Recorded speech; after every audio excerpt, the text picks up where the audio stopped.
Moo. Yeah, that's right, I said moo. This is a Gateway, not a Gateway 2000, just a Gateway. I believe this is after Acer had already bought them. I think Acer bought them in E-Machines, what was left of E-Machines. This particular unit belonged to my stepmother. She bought it when it was brand new from Best Buy, I guess in 2007. And she proceeded to smoke it to death. You can tell by the cables. The ID cable here, that used to be white, is brown.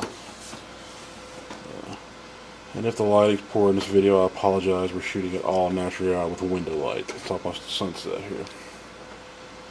Power supply's been changed in it. I changed it about I don't know, probably 2 years after she bought it.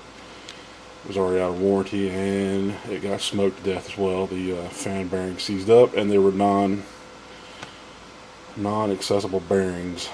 They didn't give you the hole to lubricate with, so we put in this thing, a Thermaltech TR2 430.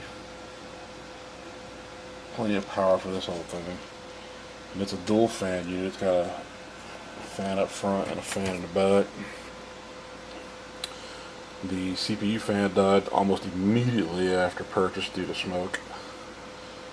So I put one of those Best Buy Rocket Fish Cooler Master clones. I think there actually are Cooler Master, but they didn't meet Cooler Master's specifications or whatever, so they were resold. I guess Rocket Fish bought them up or whatever. And you can see the yellow CPU cooler mounting bracket that had to be changed. The original one broke. So I had this system running a couple years ago, and what was I doing? I think I had it as a home theater machine at one point in time, and all of a sudden I kept hearing the fan get louder and louder and louder and louder. Like, what in the blue hell is going on? So I pulled the case panel off, and this puppy was laying against the side of the panel, and the top cleat up there had snapped off from the original. It was a terrible design, the way AMD made these, and I think they're still making them that way. This is an AM2. I think AM3 was the same. I'm not sure about the new platforms with the Ryzen chips. It's probably the same. This is a dual channel machine. It's got its original sticks of RAM in there. I think it's 2 gigs. This machine shipped with Vista originally. Shine some light up in there. There we go.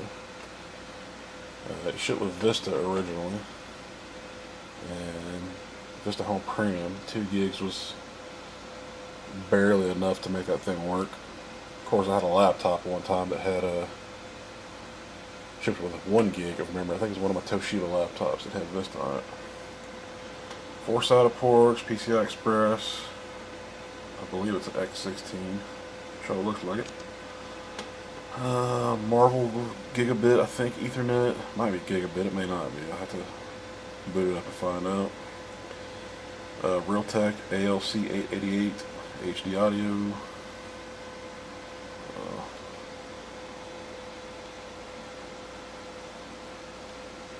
Just the old regular generic motherboard. I think ECS made this board. Yeah, MCP 61 PM-AM revision 1 HT 2000. One other modification I did make to this board, and of course SATA cable's in the way, get that out of the way, but the SPDIF connector, which is down there, not the CD audio connector, the block with the one to the right of it, that little connector there with the pin sticking out. See if I can zoom in on that. Right there. I added that header on so I could get SPDIF digital audio out of this board. So I can't remember where I robbed that from, but I robbed it off of another board and put it on there. And then I made a cable that would give me the toss link SPDIF audio out so I could run it for home theater on receiver. So right back, there's a Vista key. If you want it, you can have it. I hated Vista. It will never have Vista on it ever again. Got your manually PS2 connections, parallel port, serial port, onboard NVIDIA video. It's an NVIDIA chipset. I think it's what is it, the 6150, which will still work in Windows 10. You just have to force load a driver from I think it's Windows 8.1 or 8, one or the other. Anyway, you can force load the driver and it'll still work. What else we got back here? We got Firewire, which that's not on a machine anymore. Got 4 USB ports, Ethernet, 8-channel audio, which is weird. They put freaking great, well, as great as onboard could be, but they put great audio connections in here. Didn't bother to put a SPDIF connection here, which is why I had to go make one for it. At some point I had a graphics card in it.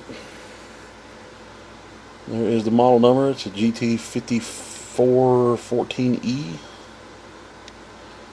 So there's the back of the Thermaltake power supply. Super dusty. Flip it around here and we'll look at the front of it. Alright, back around front we got our Windows Vista sticker, AMD 64. Got your NVIDIA sticker, your AMD 64 Live, which I think had to do with the audio inputs and outputs and stuff. And this panel is removable. I have no idea why it is, but it is removable.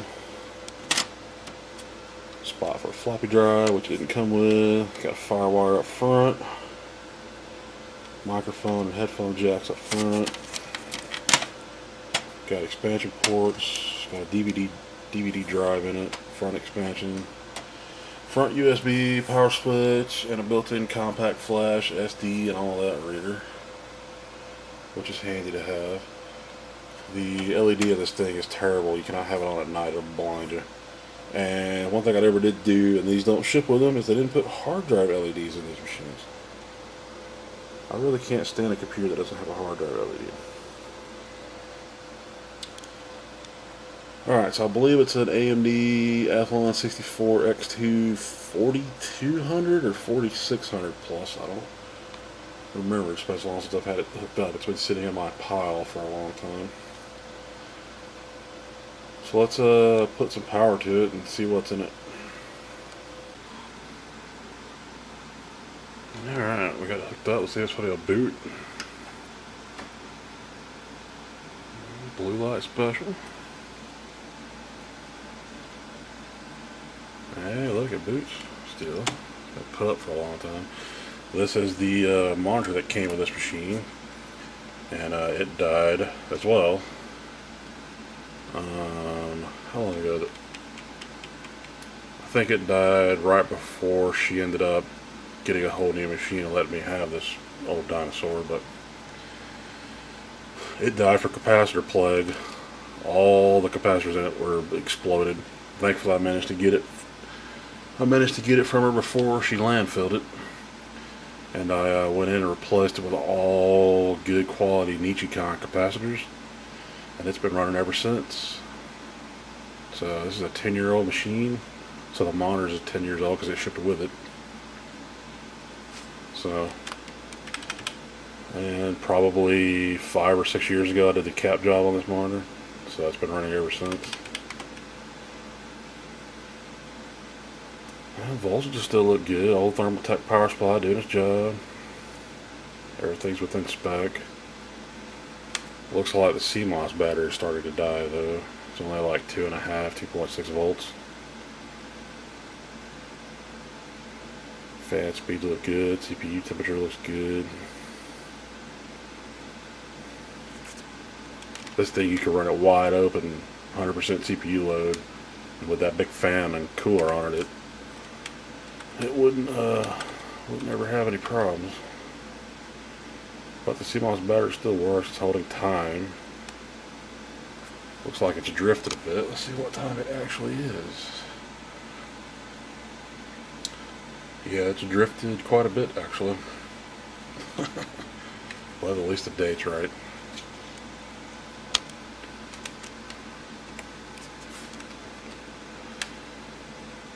And we need to put a hard drive in this thing. See if we can get it to do something.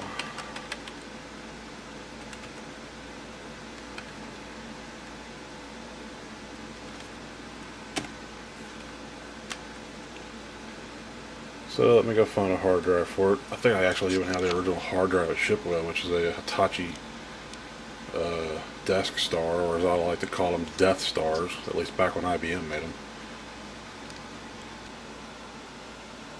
Alright, dug up that old drive. Let's see if we'll boot with that drive in it.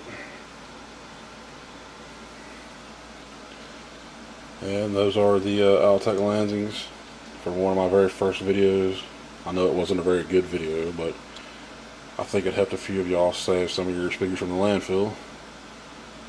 And they still work. They work great. Oh yeah, that.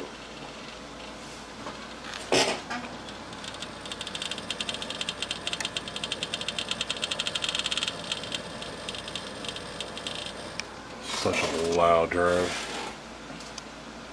Yeah, it looks like it had Linux Mint on it. Let's see if Mint will even work. Going from, I think this was an Intel machine originally. That's what I had it in last time. Focus camera.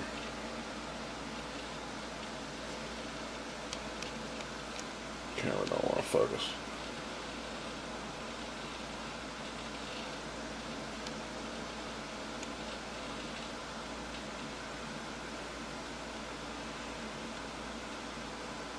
Looks like it booted right up.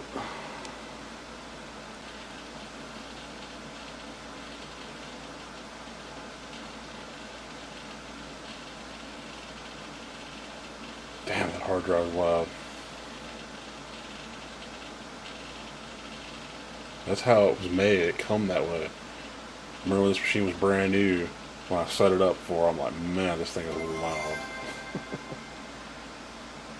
All these years though, it's what, a 10-year-old drive, I guess, because it was new with the machine, and I believe last time I ran Crystal Disk info on it, it had one allocated sector. So and it hasn't had any more sector failures since then. Usually if you start getting a ton of sector failures, that's when I swap a drive out, but if I get one and then I don't get any more, I'll just keep running the drives until they die.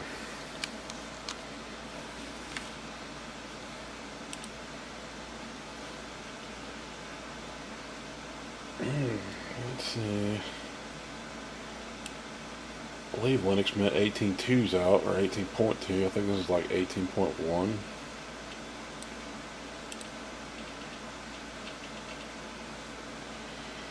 Yeah, 18.1. So yeah, it's a Athlon 64 X2 4600 Plus. And yeah, it has the 6150 SE NVIDIA driver, or NVIDIA, and that will still work in Windows 10. It won't load the drivers by default, but if you go grab the Windows, I believe it's the Windows 8, not 8.1, but 8. I think they dropped support for it in 8.1.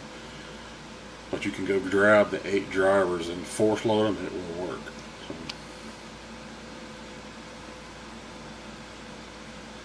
Alright, well it still works, and I tell you what, since it's got FireWire on it, I have some old DV tapes I need to look at and dump.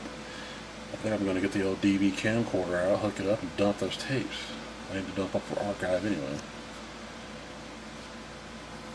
Alright, so that's a look at this machine. Nothing special, just figured I'd make a little video on it. Old Athlon 64. Good chips in their time. They were spanking the Pentium 4 dual, or what are the Pentium Ds, dual core Pentium 4s. I mean, those things were wretched. Big power hogging beast until the Core 2 Duo come along, and then it was over with for AMD. I'm glad to see they're back with the Ryzen though. I hope they can give Intel some competition and drive the prices down, because Intel's done got stupid on CPU pricing, except for the very low end. So, Alright guys, thanks for watching, and we'll see you in another video. Hopefully I'll have something to repair soon. Right now I'm kind of at a lull of things to work on around here.